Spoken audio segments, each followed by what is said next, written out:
Hello friends, welcome to our channel Indian comics universe.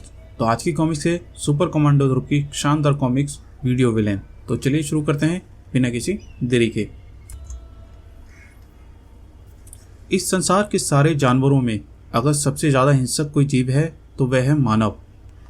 सदियों से लड़ी जा रही खूनी लड़ाइयाँ, रोमन स्टेडियम में खूंखार पशुओं व निहत्थे मनुष्यों का युद्ध और आजकल की फिल्मों और किताबों में लगातार बढ़ रही हिंसा इस बात को सही साबित करते हैं।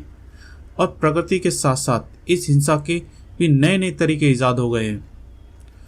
और अब हमारे स्पेशल केबल दर्शकों के लिए एक बहुत ही खास सूचना। आज की रात हम पेश कर रहे हैं वीडियो की दुनिया का सबसे महान शो सुपर कमांडो ध्रुव की मौत का सजीव प्रसारण। राजनगर की सड़कों पर रात को घूमने वाले सिर्फ गुंडे बदमाश ही नहीं बल्कि शरीफ लोग भी होते हैं। इनमें से कुछ अपना मनोरंजन करके वापस लौट रहे हैं और कुछ अपना काम खत्म करके, जैसे middle weight boxing champion Tony Braganza उफ चैंपियन में मुक्केबाजी की प्रैक्टिस करते करते समय का ध्यान ही नहीं रहा। और कल सुबह मुझे अंतर्राष्ट्रीय बॉक्सिंग कंपटीशन में भाग लेने के लिए सिंगापुर भी जाना है। अरे ये बैरियर एक एक कहाँ से आ गया। टोनी के पैर पर पूरी ताकत के साथ ब्रेक पर दब गए, लेकिन फिर भी कार बैरियर से टकराने से बच ना सकी। बैरियर मजबूत नहीं था। कार की एक ही टक्कर ने उसके टुकड़े कर दिए, लेकिन साथ ही साथ कार भी असंतुलित होकर बगल की दीवार से जा टकराई। लेकिन इस समय तक कार की गति काफी कम हो गई थी, इसलिए टोनी को कोई चोट नहीं पहुंची। यह किस कमीने की हरकत है। अगर वह कमीना सामने दिख जाए तो साले की गर्दन मोड़ दूंगा। पर टोनी को जानबूझकर रोका गया था। पलक झपकते ही अंधेरे से निकलकर कई नकाबपोशों ने उसे घेर लिया और बगैर किसी चेतावनी के एक घूंसा उसके जबड़े पर जा टकराया। परंतु नकाबपोशों ने गलत शिकार को चुन लिया था। टोनी अपने 15 मुकाबलों में अब तक कोई भी मुकाबला नहीं हारा था और उसके 7 प्रतिद्वंदियों को बॉक्सिंग रिंग में से स्ट्रक्चर पर ले जाया गया है। लेकिन हमलावरों की संख्या बहुत ज्यादा थी और उनके बार बड़े बेरहम। पर यह सारा दृश्य एक अनदेखा नहीं देखा जा रहा था। इस पूरे घटनाक्रम की बाकायदा शूटिंग की जा रही थी। फर्क सिर्फ इतना था कि यह पिटाई बनावटी न होकर असली थी। फर्स्ट क्लास सीन आ रहा है कोका, अब इसको दोहरा करना है।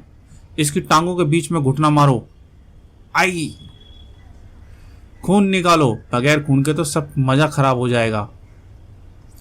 अगले ही पल दर्द से कराते टोनी का चेहरा खून से लथपथ हो गया। एक नकाबपोश ने टोनी का हाथ पकड़ा और फिर तेजी से उसको अमेट दिया। हड्डी टूटने की आवाज रात के सन्नाटे में पल भर के लिए साफ सुनाई पड़ी। याई कड़क। और फिर टोनी के गले से उबली चीख में वह आवाज गुम हो गई। वेरी गुड, कमाल का एक्शन चल रहा है। इसकी पिटाई जारी रखो। अभी 2 मिनट की कैसेट बची है, उसमें मैं तुम्हारी हड्डी तोड़ने का सीन उतारूंगा। ध्रुव, तुम यहाँ कैसे? रात के अंधेरे में हर चीख ध्रुव के कानों से गुजर कर ही आगे जाती है। अब मुझे बताओ कि यहाँ क्या हो रहा था। एक्स्ट्रा।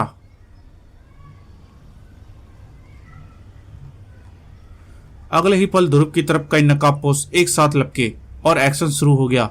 2 मिनट की कैसेट अभी बाकी थी, परंतु कैमरामैन को शूटिंग करने का समय नहीं मिला।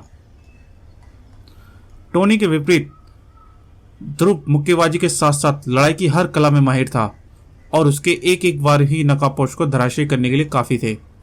ये मरियल एक्स्ट्रा ध्रुव के सामने ज्यादा समय तक नहीं टिक पाएंगे।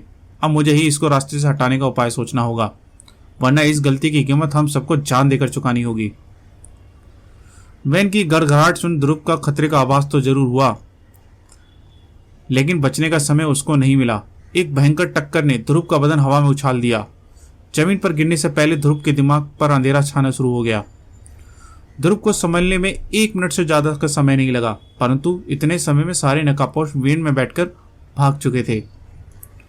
ये भाग रहे हैं, पर कहां तक भागेंगे? मैं अभी मोटरसाइकिल से इनका पीछा। ओह, तभी एक करा ने ध्रुव का ध्यान खींच लिया। ओह, मुझे पहले इस घायल को अस्पताल पहुंचाना होगा। अब मैं नकाबपोशों का पीछा नहीं कर सकता। ध्रुव घायल टोनी की तरफ बढ़ा और उसका पैर जमीन पर पड़े एक चकोर डिब्बे पर जा टकराया। अरे ये तो वो वीडियो कैसेट है। ये कैसेट जरूर उस कैमरे से ही गिरी होगी। ये सबूत किस्मत से मेरे हाथ लग गया है। अब ये ही मुझे उन कमीनों तक पहुंचाएगा। गुंडों की टोली इस बात से बेखबर थी। Good evening director. Welcome cameraman Raghu. आज कुछ गड़बड़ तो नहीं हुई? थोड़ी सी बॉस, आज हमारा सामना ध्रुव से हो गया। सुपर कमांडो ध्रुव से?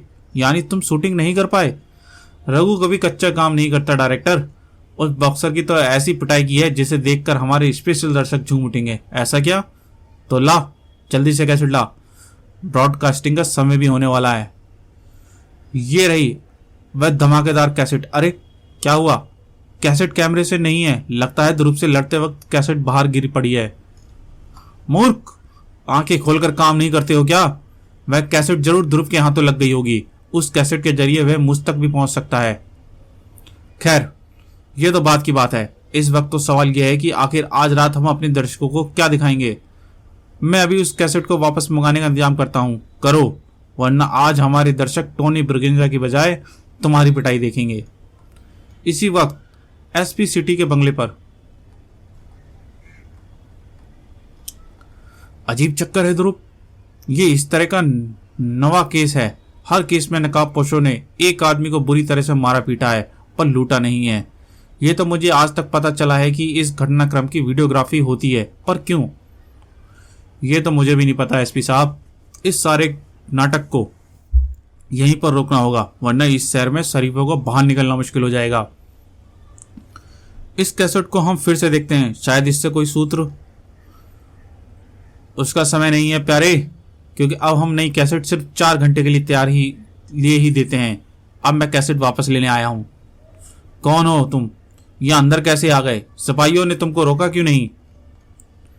नाम तो मेरे कई हैं एसपी, लेकिन मेरे बॉस मुझे प्यार से सुपरस्टार कहते हैं, क्योंकि फिल्मी सुपरस्टार की तरह मैं कोई भी असंभव काम कर सकता हूं, जैसे कि यहां से कैसेट ले जाना।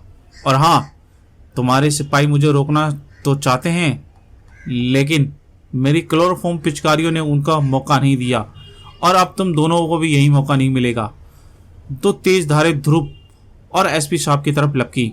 ध्रुव फुर्ती के साथ घातक धार के रास्ते से अलग हो गया, पर एसपी साहब ध्रुव जैसे फुर्तीले नहीं थे। ये पूरी तैयारी के साथ आया है, इसको जल्दी ठिकाने लगाना पड़ेगा, वरना मेरा भी एसपी साहब जैसा हाल होगा और ये कैसेट ले जाने में कामयाब हो जाएगा। ध्रुव ने लपक कर 2 पेन टेबल से उठा लिए।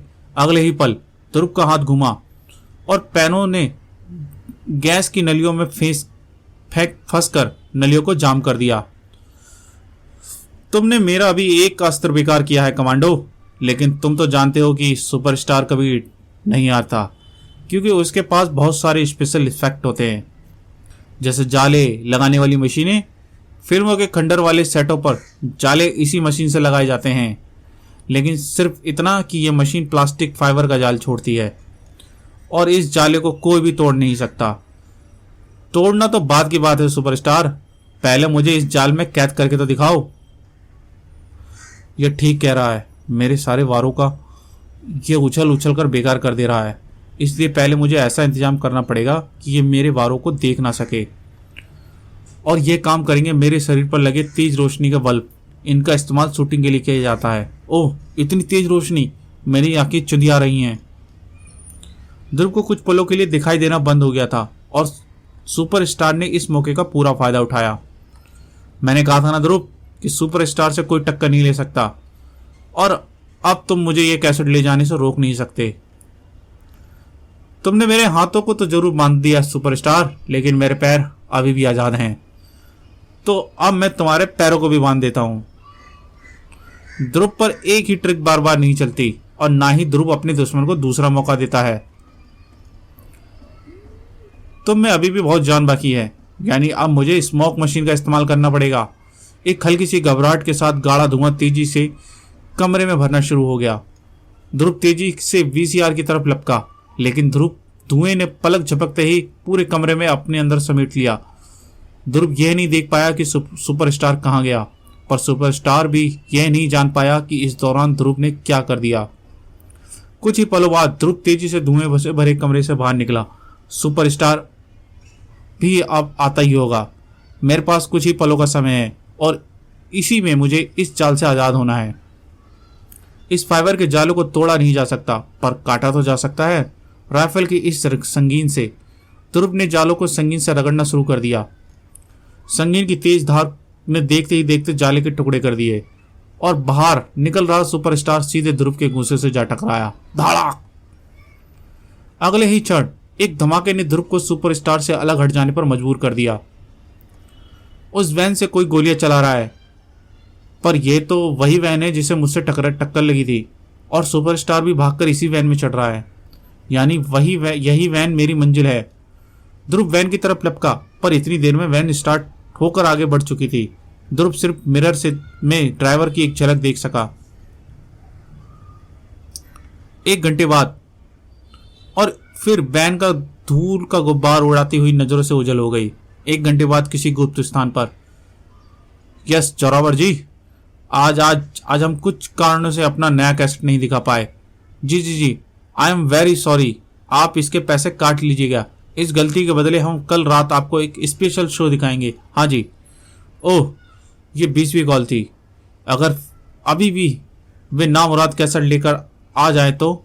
डायरेक्टर, हम कैसेट लेकर आने में कामयाब हो गए। शाबाश। मैं जानता था कि सुपरस्टार के सामने तो ध्रुव भी नहीं टिक पाएगा। इस बार तो कोई गड़बड़ नहीं हुई।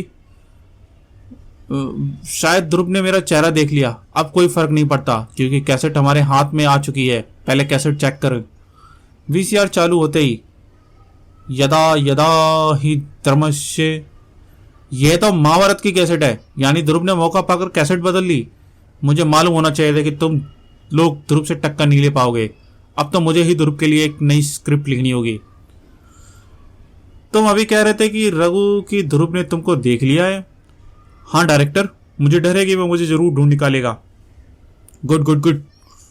अब हमको ध्रुव को भी रास्ते से हटाना है और अपने दर्शकों को एक स्पेशल शो भी दिखाना है, और ये दोनों काम करने का एक सीधा सा रास्ता है, डबल रोल का। और अगले दिन राजनगर की एक ऐसी घनी आबादी वाले मोहल्ले में बनी एक पुरानी इमारत के सामने एक वैन आकर रुकी और उसमें से रघु तेजी से नीचे उतरा। पता नहीं क्यों डायरेक्टर को यह बात समझ में नहीं आ रही थी कि अब यहाँ रहने में मुझे खतरा हो सकता है। ध्रुव मेरा पता लगाकर किसी भी वक्त यहाँ तक पहुँच सकता है। बड़ी मुश्किल के बाद डायरेक्टर ने अब मुझे यहाँ से कुछ जरूरी सामान ले जाने की इजाज़त दी है, और इस अटैची में जल्द ही कुछ कपड़े और 1-2 जरूरी सामान रख लूँ।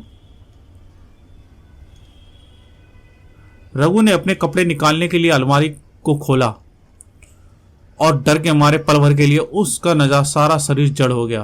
कहीं जाने की तैयारी कर रहा है क्या रघुपाल जी? ध्रुव, तुम यहाँ कैसे पहुंच गए? पुलिस स्टेशन के रिकॉर्ड में तुम्हारा पता बहुत साफ अक्षरों में लिखा हुआ है, और पते के ऊपर तुम्हारी बदसूरत शक्ल की एक फोटो भी लगी हुई है। और अब पुलिस रिकॉर्ड में यह भी दर्ज किया जाएगा कि सुपर कमांडो ध्रुव की लाश भी इसी पते पर मिली थी। रघु के हाथ में एक पिस्तौल चमक रही थी, पर ट्रिगर दब पाने से पहले ही पिस्तौल हवा में उड़ गई। चंडिका, तुम यहां कैसे? तुम्हारी ही तरह मैं भी कई दिनों से इस गैंग की तलाश में थी। हर अपराध में इन लोगों में एक ही वैन का इस्तेमाल किया था। उसी का पीछा करते करते मैं यहां तक आ पहुंची, और अब यह हमको अपने बॉस तक पहुंचाएगा। बोल, कहां पर है तेरा अड्डा? मैं अभी नहीं बता आओ। जब तक नहीं बताएगा तब तक ऐसे ही मार खाता रहेगा। रुको, बताता हूँ। हमारा अड्डा 13 बर्कल रोड पे है। कहीं पकड़े जाने पर डायरेक्टर ने मुझे यही पता बताने को कहा था। तुम बहुत समझदार हो रघु। ध्रुव, तुम तुरंत इसके बताए पते पर पहुंचो, वरना कहीं हमारा शिकार वहां से फुट ना ले। मैं इसको पुलिस स्टेशन में छोड़कर और पुलिस पार्टी को लेकर वहां पहुंचती हूँ। ओके चंडिका। अगले ही पल भयभीत रघु को लेकर चंडिका हवा में तैर गई, और इसी पल एक धमाके के साथ चंडिका के हाथ की मजबूत डोर 2 टुकड़ों में बट गई, और चंडिका और रघु के शरीर नीचे की तरफ गिरने लगे। ध्रुव जब तक पूरा मामला समझकर घटनास्थल तक पहुंच पाता। ओह, इस हमले से तो यह रघु की साथियों की हरकत लगती है। धूल का गुब्बार उड़ाती गाड़ी एक बार फिर उसको मात दे गई। हे भगवान, यह क्या हो गया? चंडिका दुश्मनों के हाथों लग गई। लेकिन ये गुंडे चंडिका को लेकर तो अपने अड्डे पर ही जाएंगे, और उस अड्डे का पता रघु मुझको बता चुका है। ध्रुव की मोटरसाइकिल तूफान की सी रफ्तार से बकले रोड पर की ओर बढ़ चुकी, लेकिन रघु के बताए पते पर एक और आचार्य उसका इंतजार कर रहा था। हाँ साहब, मुझे पक्का पता है कि यही 13 बार्कले रोड है। ये खाली प्लॉट? यानी रघु ने झूठ बोला था? एक मिनट, एक पत्थर के नीचे दबा कागज एकदम नया लग रहा है, जैसे कि अभी अभी रखा गया है। शायद इसको यहाँ पर मेरे लिए ही रखा गया हो। ध्रुव का सोचना एकदम सही था। कागज पर लिखी गई चिट्ठी उसी के नाम थी। चंडिका हमारे कब्जे में है। अगर उसे बचाना चाहते हो तो आज रात 9 बजे सुसाइड पॉइंट पर पहुंच जाना, अकेले, वरना चंडिका की लाश पाओगे। डायरेक्टर। दुश्मन बहुत चालाक है और सतर्क है। उसको पता है कि मैं और चंडिका रघु के पीछे लगे हैं और उसने अपनी योजना पहले से ही तैयार बना रखी थी। यह तो पक्का है कि दुश्मनों ने मेरे लिए कोई खतरनाक जाल बिछा रखा है, पर चंडिका को बचाने के लिए मुझे इस जाल से बचना ही होगा। घर पहुंचकर भी ध्रुव का दिमाग चंडिका में ही उलझ गया। अभी अंधेरा होने में काफ़ी समय है, तब तक कि वे गुंडे ना जाने चंडिका क्या हाल करेंगे। कहीं उसी पर शूटिंग ना चालू हो रही हो। ओफ, क्या सोच रहे हो ध्रुव? तुम्हारे चेहरे तो परेशानी में झलक रही हैं। क्या हुआ? चंडिका का अपहरण हो गया है नताशा। अभी 1 घंटे पहले मेरी आंखों के सामने इसका अपहरण कर लिया गया। चंडिका का अपहरण? पर समझी, पर इस वक्त है कहाँ पर? किन लोगों ने इसका अपहरण किया है? ये तो तुमको नहीं बता सकता नताशा, किसी को नहीं बता सकता, वरना चंडिका की जान खतरे में पड़ जाएगी। ये लड़ाई मुझको अकेले ही लड़नी होगी। नताशा सिर्फ खामोशी से ध्रुव की बात सुनती रही, पर उसके चेहरे पर साफ जाहिर था कि वह भी कोई योजना बना रही है। सुसाइड पॉइंट कभी लवर्स पॉइंट के नाम से जाना जाता था, क्योंकि यहीं पर बने रेस्टोरेंट में प्रेमी एक दूसरे से मिलते थे। पर जब से निराश प्रेमियों ने चोटी से कूदकर आत्महत्याएं करनी शुरू कर दी हैं, तब से इसका नाम सुसाइड पॉइंट पड़ गया है। सरकार ने इस इलाके को प्रतिबंध क्षेत्र घोषित कर दिया है और अब तो आलम यह है कि रात के समय चिड़िया तक भी इस चोटी पर बैठने से घबराती है। पर कुछ लोग तो डर का नाम तक ही नहीं जानते, खास तौर पर से तब जब उसके किसी दोस्त की जान दांव पर लगी हो। ओह, तो तुम आ गए। वेलकम मिस्टर ध्रुव। अपनी नई वीडियो फिल्म की मुहूर्त पर डायरेक्टर तुम्हारा स्वागत करता है। चंडिका कहाँ है डायरेक्टर? तुम्हारी चंडिका अब तक तो सुरक्षित है कमांडो, पर तुम्हारी एक गलत हरकत उसकी जिंदगी को एक झटके में छोटा कर देगी। तुम आखिर चाहते क्या हो? कौन हो तुम? अच्छा सवाल है। कम से कम मरने से पहले अपनी मौत को देख तो लेना ही चाहिए। आज से 3 साल पहले फिल्मी दुनिया का एक नया डायरेक्टर आया था। सुरेश दत्त उसका नाम था। उसने कई साफ सुथरी और कलात्मक फिल्में बनाई, पत्रिकाओं में उसकी खूब तारीफ की। उसकी फिल्मों को राष्ट्रीय पुरस्कार भी मिले, पर उसकी सारी फिल्में फ्लॉप हो गई क्योंकि दर्शक अच्छी फिल्मों के बजाय हिंसा से भरी फिल्में देखना चाहते थे। फिर एक दिन ऐसा आया जब सुरेश के पास रोटी खाने तक के पैसे नहीं बचे और उसी दिन सुरेश ने इसी चोटी से छलांग लगाकर आत्महत्या कर ली। मुझे मालूम है कि यह खबर हर अखबार में छपी थी, पर इस कहानी से तुम्हारा क्या संबंध? इस कहानी का सच सिर्फ मैं जानता हूँ। ये खबर झूठी थी। सुरेंद्र दत्त उस दिन मरा नहीं था, वह अब तक जिंदा है। सुरेंद्र दत्त तुम? हाँ, मैं। अच्छी फिल्में फ्लॉप होने के बाद मैं समझ गया था कि इस देश के सारे फिल्मी दर्शक हिंसा के पुजारी हैं। मैंने उसी वक्त तय कर लिया था कि हिंसा की दीवानी इस दुनिया को उनके स्वाद को ही फिल्में दिखाऊंगा, और फिर मैंने असली हिंसा वाली फिल्में बनानी शुरू कर दी। पर तुम्हारी फिल्में देखता कौन है? इस महानगर में ऐसे हजारों लोग हैं जिनको फिल्मी हिंसा पसंद नहीं आती, क्योंकि ये सभी जानते हैं कि यह सब नकली नाटक होता है। मैं उन दर्शकों को ही अपनी फिल्में केबल टीवी के जरिए दिखाता हूँ। ऐसी एक एक फिल्म से ही मुझे लाखों लाखों की कमाई हो जाती है, पर आज की फिल्में एक ही झटके में 10 गुना अमीर बना देगी। ऐसी कौन सी फिल्म बनाने जा रहे हो तुम? उस फिल्म का नाम है सुपर कमांडो की मौत, और मैंने उसके स्पेशल सीधे प्रसारण की खास व्यवस्था की है। अब शूटिंग शुरू होती है। Ready, scene 1 final take. इस आगाज के साथ ही चारों ओर कई तेज रोशनियां एक साथ चमक उठी। कैमरा स्टार्ट हो गया था और कई मोटरसाइकिलें तेज रफ्तार से ध्रुव की तरफ लपकी। ध्रुव के पास अब कुछ भी सोचने समझने का समय नहीं था। समय था तो सिर्फ अपने बचाव करने का और साथ ही साथ वार करने का। राजनगर के कई घरों में यह सीधा प्रसारण डायरेक्टर के स्पेशल केबल टीवी सेंटरों के जरिए दिखाया जा रहा था। और सराहा जा रहा था। वाह वाह, आज तो डायरेक्टर ने पैसे वसूल कर दिए। असली लड़ाई तो यह रोज ही दिखाता है, पर ध्रुव की असली लड़ाई, वह भी संजीव। वाह। मोटरसाइकिलों के पहियों पर उड़ती धूल ध्रुव की आंखों में आ पड़ी और ध्रुव अपने कंधे की तरफ लपक रही चैन को नहीं देख पाया। ध्रुव के संभल पाने से पहले ही लोहे की एक छड़ उसके शरीर से जा टकराई। ध्रुव जमीन पर जा गिरा और मोटरसाइकिल उसको कुचलने के लिए आगे बढ़ी, पर ऐसा हो नहीं सका। दो मोटरसाइकिल सवार एक बार में ही धराशयी हो गए। तड़ाक, और उसी पल ध्रुव का शरीर हवा में उड़ा और उसके पैर चलती मोटरसाइकिल पर आ टिके। ध्रुव ने अपने शरीर को एक हल्के से कोण में मोड़ा और मोटरसाइकिलें अपना रास्ता बदलकर वापस मुड़ चली। एक पल बाद दो और मोटरसाइकिलें धराशायी हो गईं।